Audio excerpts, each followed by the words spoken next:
cos 4x equal to 1 minus 8 sin squared x cos squared x. Okay. நமக்கு cos 2x formula தெரியும். 2 cos squared x minus 1. இங்கே 2x க்கு பதில் இங்கே 4x இருக்கு. ஸோ அந்த 4x 2 into 2xன்னு பிரிச்சுக்கலாமா? cos 4x cos 2 into 2x அப்படி பிரிச்சுக்கலாம். இப்போ இந்த 2x yன்னு மனசில் வச்சுக்கோங்க. அப்போ cos 2yன்னு வருமா? cos 2yனா 2 cos squared y minus 1 இல்லையா? ஸோ அது மாதிரி தான் இப்போ பண்ண போகிறோம்.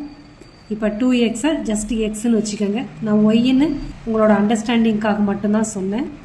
ஸோ இப்போ cos 2x ஃபார்முலா படி 2 cos squared x minus 1. So எக்ஸுக்கு பதில் 2x போட போகிறோம். சரியா? ஸோ 2 into 2x அப்படின்னா 2 cos squared 2x minus 1. புரியுதா?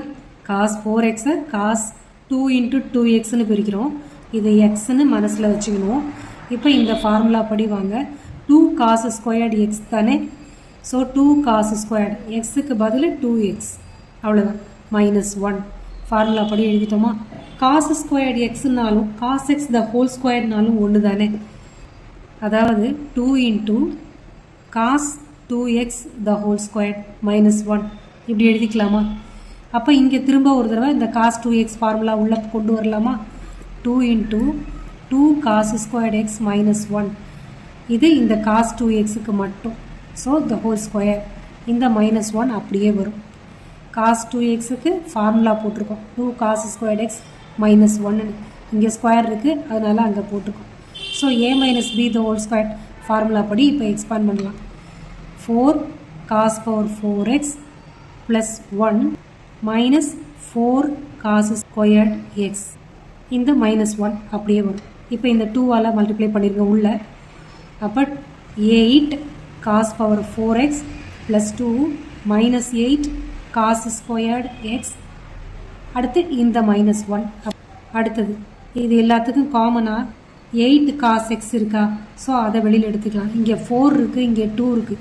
ஸோ அப்போது 8 cos squared x வெளியில் எடுக்கலாம். அப்போ வெளியில் எடுத்தால் இங்கே மிச்சம் cos squared x இருக்கும். இந்த நம்பரை அந்த பக்கம் கொண்டு போயிடலாம்.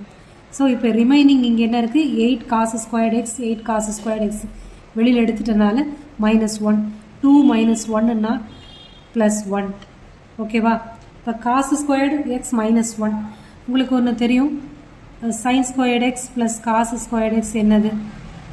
equal to 1. இப்போ 1 minus cos squared xனா சரி வேணாம். இந்த cos squared x minus 1 இங்கே கொண்டுட்டு வாங்க. இப்போ இது போகும்போது sin squared xன்னு போகுமா? ஸோ அதான் இங்கே பண்ண போகிறோம். cos squared x minus 1க்கு பதில் மைனஸ் sin squared x போட போகிறோம்.